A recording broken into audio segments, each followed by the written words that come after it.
Hey, everybody. It is Thursday, November 13th. You're listening to the Mo News Podcast on this World Kindness Day. I'm Moshe Wanunu. And I am Jill Wagner. This is the place where we bring you just the facts. And we read all the news and read between the lines so you don't have to. Jill, I'm reading here that World Kindness Day actually launched about 25 plus years ago to promote the importance of being kind and compassionate to everyone around you. So keep that in mind as you get your day rolling here. And every day should really be World Kindness Day, right? 365 days a year. Be kind. Be compassionate. But if you can't make the 365 thing work, let's start with one. Be kind, rewind. A throwback reference.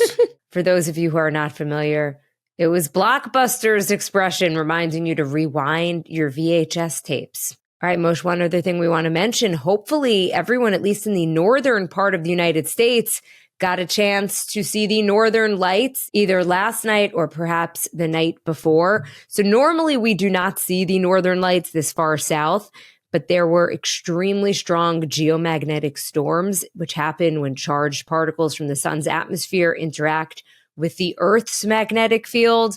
So the result of that, besides perhaps messing with GPS and the power grid, is a sky that is filled with vibrant hues of green and pink. Yeah, apparently they referred to this, the British Geological Survey, as a cannibal storm, which sounded scary when I read about it. But apparently cannibal storm is one that disrupts some communications, some GPS satellite accuracy. So if you were navigating and GPS wasn't cooperating, you can blame those geomagnetic storms as well. But there is the beautiful side to them, which is the Aurora Borealis. And Jill, it wasn't just the northern part of the U.S. We got pictures from people in Texas. We got pictures from people in Florida who were able to see some beautiful colors in the sky. Alabama, Tennessee, South Dakota. From all across the country, I got one from my nephew, Aiden, in the Chicago area as well. So I hope you all got those great pictures. There was a time, Jill, when you would have to travel to like the northern reaches of Canada, Finland, Sweden, Norway, and Alaska to see these types of things. But with the increasing number of geomagnetic storms of late, we keep getting these opportunities to see them from our own backyards. Moshe, my husband and I went to Iceland to see the northern lights, and I have my neighbors, snapping pictures of pink and purple skies here on Long Island while I was sleeping. Well, there are other things to see in Iceland besides the northern lights, of course, but I hear you, Jill. You would like a refund. I'll let the authorities in Reykjavik know. That, if we're going to get geomagnetic storms in the United States, yeah. I think it is only fair to refund us the price of our trip. But the lagoons, Jill, the lagoons. Okay, now to the headlines. The longest shutdown in U.S. history is now officially over. A late-night vote and the president's signature means the government is now back open, and workers will soon get paid. But how long will it take, Jill, as the government reboots? Meanwhile, what newly released emails from the late Jeffrey Epstein say about Donald Trump? This was all the talk in Washington yesterday, Jill, including a Situation Room meeting that the White House had with a Republican member of Congress, dismissing the whole Epstein story in one breath, but concerned about it with the next. And with the House back in session, a new Democratic Congresswoman has been sworn in, likely giving the House enough votes to direct the Justice Department to release the Epstein files. This story's not going away. We'll tell you about a vote next week. Another Kennedy getting into politics. What to know about JFK's grandson, Jack Schlossberg, who wants to be a congressman representing New York. Jill, my district. He wants to be my congressman. And 600,000 other people in my district. We'll tell you about his social media prowess, but also some of the controversies he's been involved in recent years. Overseas, air pollution in India is so bad that schools are closed and people are protesting. The government, not the pollution itself. But Jill, some people are being told that you should leave New Delhi for up to 2 months. See a penny, pick it up. It could be a collector's item. The U.S. Mint in Philadelphia has made its very last penny. Following the move by our friends up north in Canada. Goodbye pennies, hello driverless rides. Waymo begins offering Freeway Robotaxi rides in 3 major cities. We'll tell you which ones. And Moshe is on this day in history. Jill, a big day in history for what I think is Donald Trump's favorite song. If it's not YMCA, I don't, I just haven't been following the news closely enough. Did I give it away? You'll find out in On This Day in History.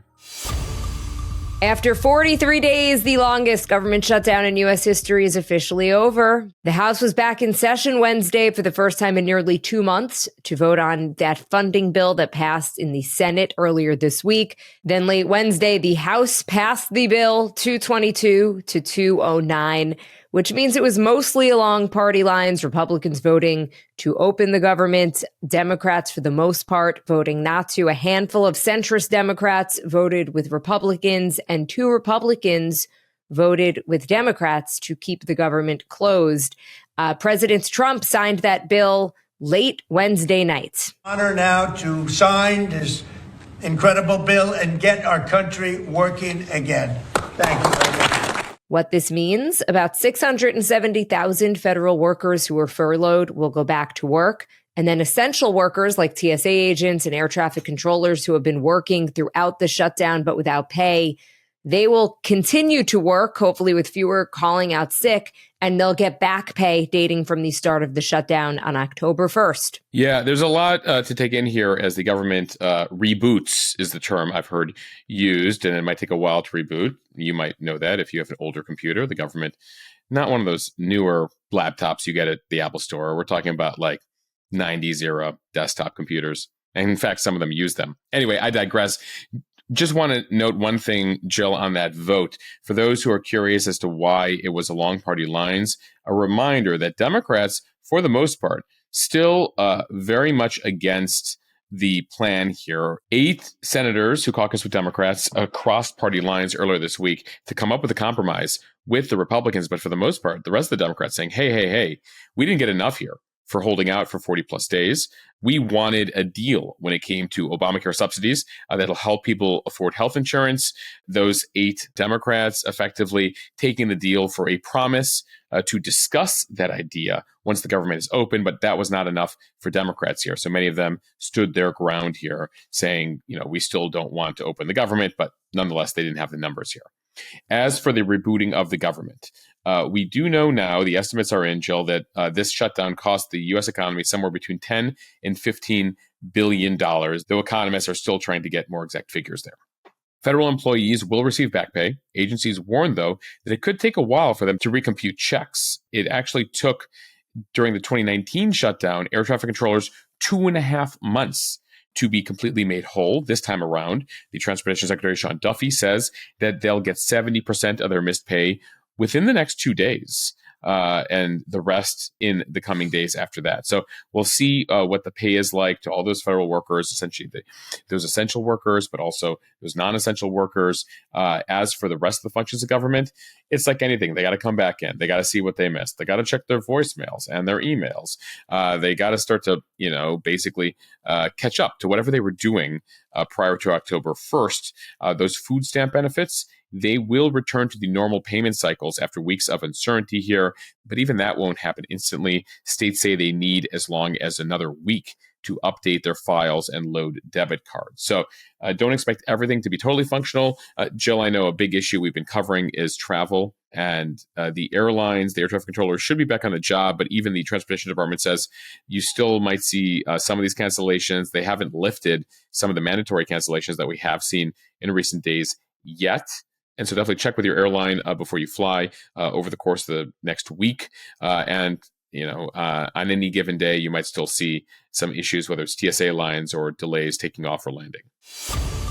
Now to the story that took over Washington, D.C. on Wednesday, the new revelations from the Jeffrey Epstein emails. House Democrats released some new emails from Jeffrey Epstein referencing Donald Trump. The House Oversight Committee had subpoenaed the documents from the Epstein estate, and they got a batch of more than 23,000 documents. The emails were from 2011 to 2019. The names of alleged victims and other personally identifying information were redacted from the messages.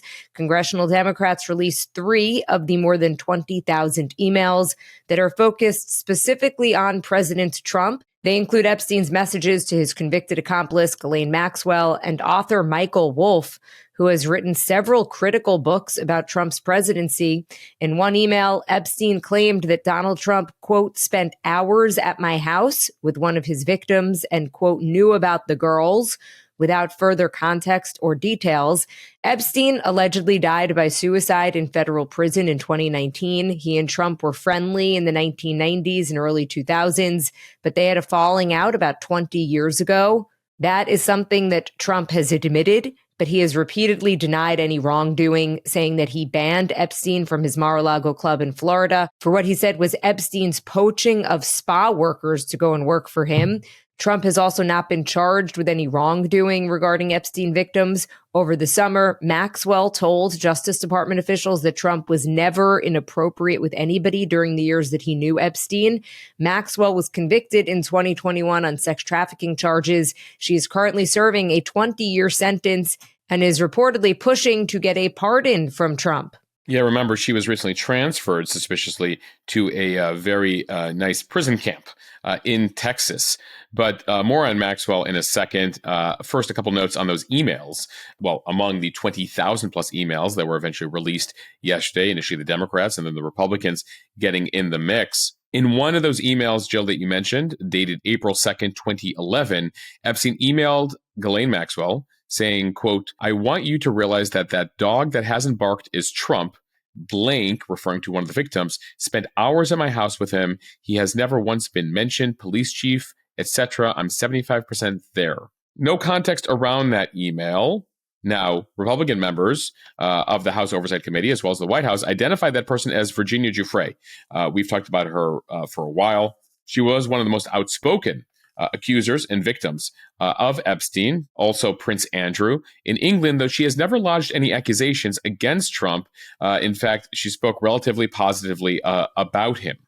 So the White House dismissing that email, saying, well, he knew her, but she's never accused him of anything. So, they're effectively pushing that one off. Then there's the email he knows about the girls.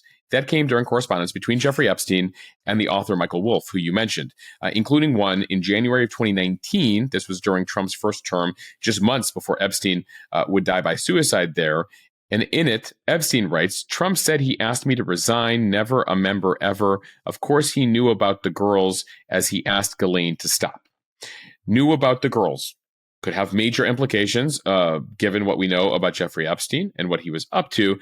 Now, at the same time, you noted, Trump said he was mad at Epstein for allegedly poaching female employees from the Trump Resort Spa to then work for Epstein. So knew about the girls. Could it be the workers, but not exactly what Epstein was doing? The accusations there, not clear here. It could mean anything. These emails are very vague. And to the White House's point, the Democrats sort of selected a handful of them. Which you would assume means that these are the worst of them. Correct. At the same time, right, there's all the videos we've seen, photos we've seen of Trump at parties, at Epstein's parties, implications that wink, wink, nod, nod, people knew what Epstein was up to.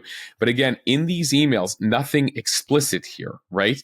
Like you can imply and read into it. Bottom line, though, not positive for the White House, which was hoping the Epstein story went away over the summer. And then in further emails that were released yesterday, it appears there was pretty bad blood between Epstein and Trump, especially sort of in the aftermath of their breakup back in 2003, 2004-ish.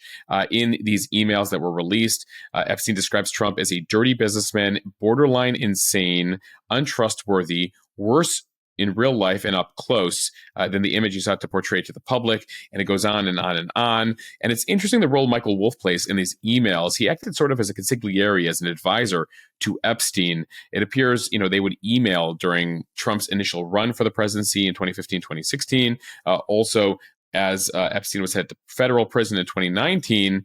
And there were questions Epstein would ask Wolf, being like, what should I do here? Should I respond to Trump? At one point, Wolf says, you should let Trump hang himself. Wolf is very critical of Trump. So there's a lot of sketchiness here. Jeffrey Epstein, certainly not a trustworthy person. Ghislaine Maxwell, not a trustworthy person. Michael Wolff, we should mention, has written books. At times, he's been called out for a lack of facts in those books. He has not admitted to getting anything wrong and says, even if I got stuff wrong in my book, I'm not going to admit it to all of you, has been sort of implicated as like, well, if things feel true, they might be true. So bottom line here, there's a lot of folks involved in all of this who are less than trustworthy. The White House making note of that yesterday, dismissing the disclosures, saying they're the utterances of a discredited sexual predator who had had a falling out with Trump more than 20 years ago, who was trying to get himself some publicity. And so they accused Democrats of selectively leaking the emails to the media. But nonetheless here, in the same breath here, as you had the White House dismiss all of this, they were also privately, it appears, and then eventually leaked out, pretty concerned. Back on Capitol Hill, there is an effort to force a House vote on compelling the Justice Department to release materials related to Epstein, and it secured the final signature it needed Wednesday after House Speaker Mike Johnson finally swore in a newly elected Democrat after 7 weeks of the House being on recess. We're talking about Democratic Arizona Representative Adelita Grijalva. She became the 218th and final signature on that discharge petition shortly after she was sworn in on Wednesday. A discharge petition enables members of the lower chamber to bypass House leadership if they can get a majority of members, 218, to sign on. Yeah, so what's happening here? The Justice Department, remember, earlier this year didn't release much in the way of the Epstein files. There have been some Republicans on Capitol Hill not happy about that. Democrats who weren't really keen on or interested in the Epstein files during the Biden administration, very interested in them now, especially because of the potential links here to Trump. So there's been a huge push among members to force a resolution pushing the Justice Department to release Epstein documents. But House leadership has not been on board with that. Hence this discharge petition. And so now you have 218 members, a handful of Republicans, along with all the Democrats, saying, let's push justice to release more here. And while in the same breath, again, Republicans are like, there's nothing here. Speaker Johnson, the White House, they have been very concerned about this. It's one of the reasons they didn't swear in Grijalva for 7 weeks on Capitol Hill. And then, Jill, there was this White House private effort yesterday, a phone call to one of the Republicans, Nancy Mace from South Carolina, saying, hey, can you take your signature off of that petition and not force the Epstein thing to go through? And then there was a meeting apparently in the White House Situation Room with Lauren Boebert. She's another Republican. She's from Colorado. Apparently she stood strong, saying, I believe in disclosure here. And then the White House, eventually came to. They said, hey, we're fully transparent. We're just letting you know what we're doing here. So again, two sort of breaths that we're hearing from the White House. There's nothing to see here, but also these private pushes for nothing to happen. Nonetheless, it looks like Speaker Johnson, his hand has been forced here with 218 signatures. So he will hold a vote next week. And there's expectations, Jill, that you can see up to 100 Republicans join Democrats here. This is a good vote to take when in the affirmative, especially as elections come up next year, going to voters being like, I voted for the Epstein files to come out, given how popular the opinion is of that. Democrats and Republicans all want to see more there. Now, the question is there a there? Well, certainly the pushback you're getting from Republican leaders and the White House is leading people to think, well, there might be more there.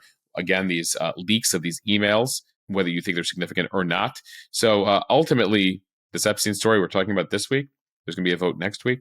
And this story will continue to appear as dog the White House here for a while. Right. You've got some analysts who are saying it is just this drip of information that is really keeping this story, preventing it from going away and hurting the Trump administration. So the argument is just release everything and get this thing over with.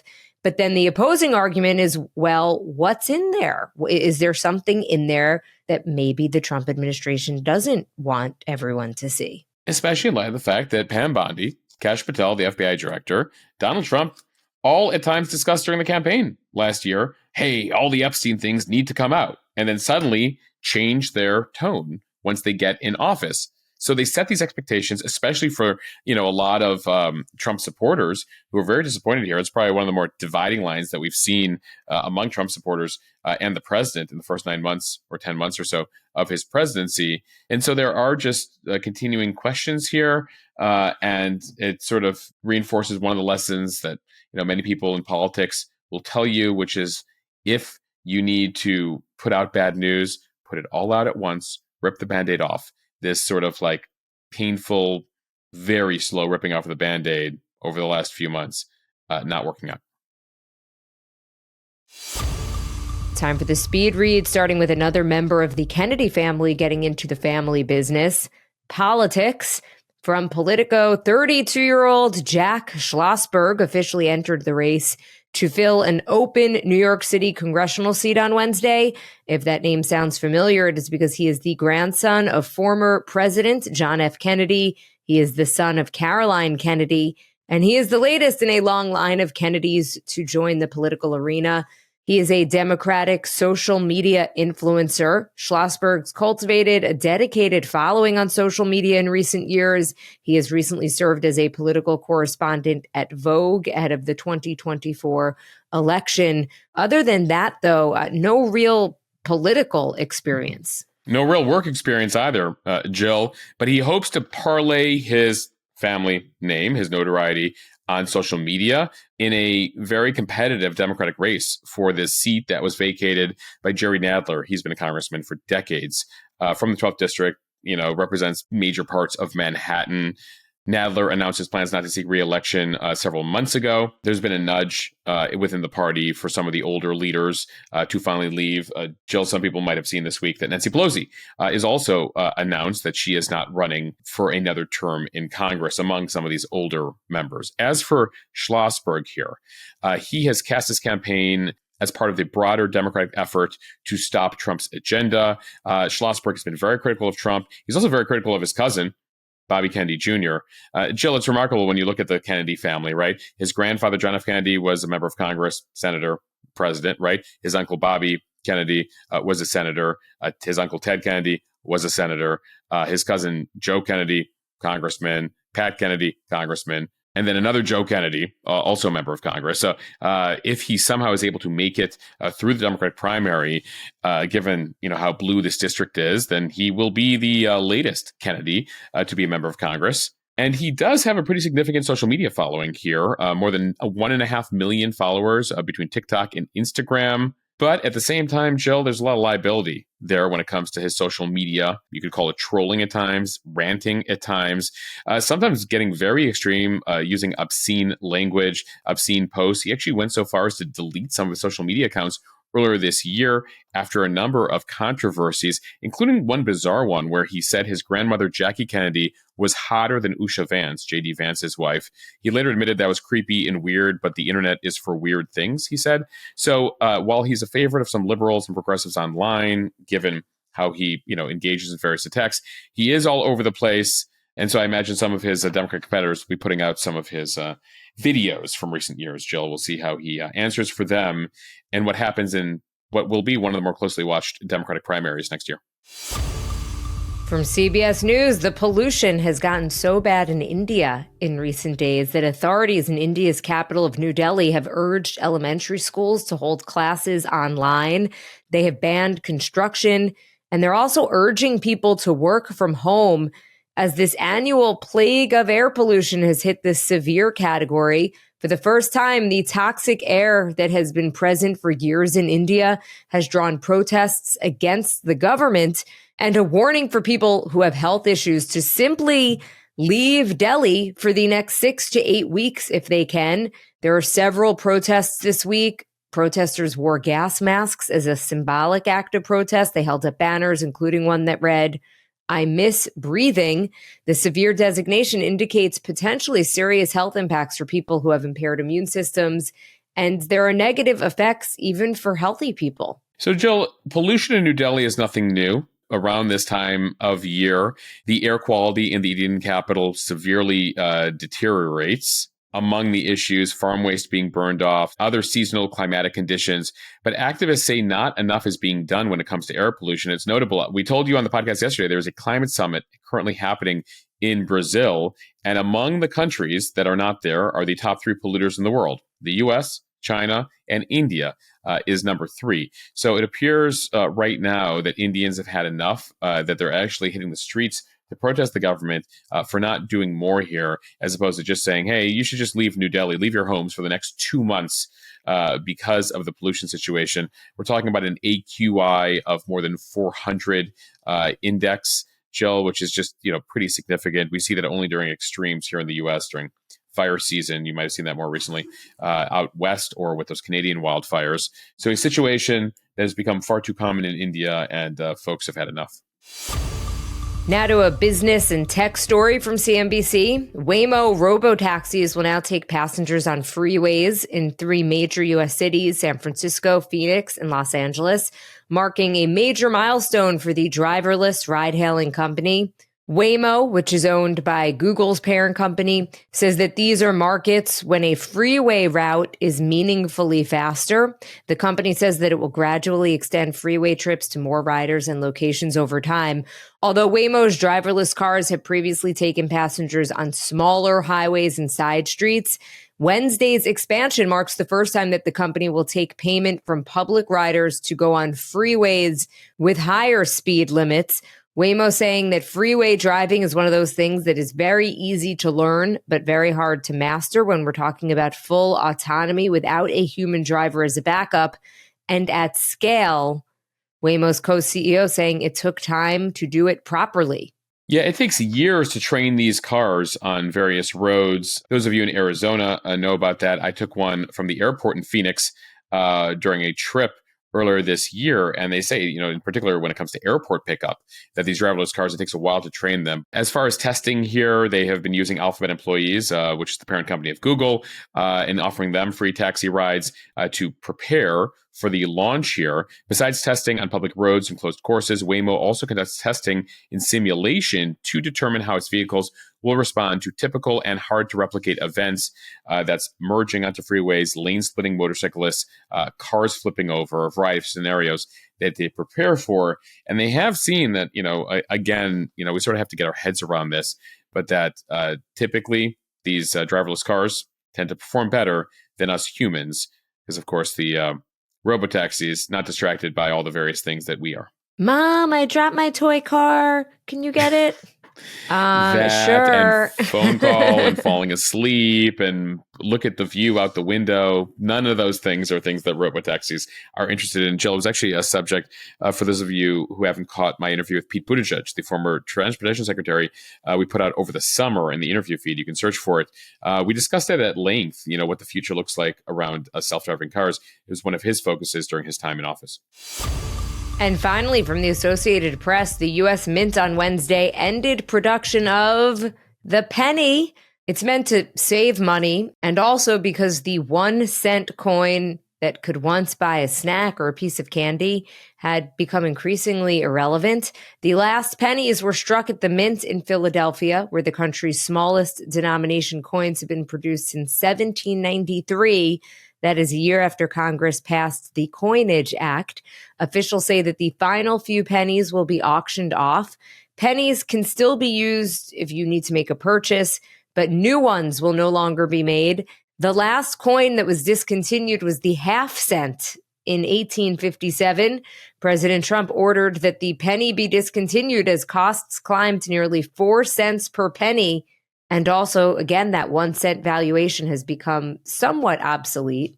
Except for on those, gas prices, right? They always like .99, yes. Like as you head down the road. I didn't know about the half cent. I forgot about the half cent, mainly because, as you noted, they discontinued it back in 1857. But a pretty logical move here that if it's costing you 4 cents to produce every 1 cent coin, it's probably time for the penny to be done here. I should note there are still 300 billion copper coins in circulation. That's about $3 billion worth of pennies that are still out there and can be used.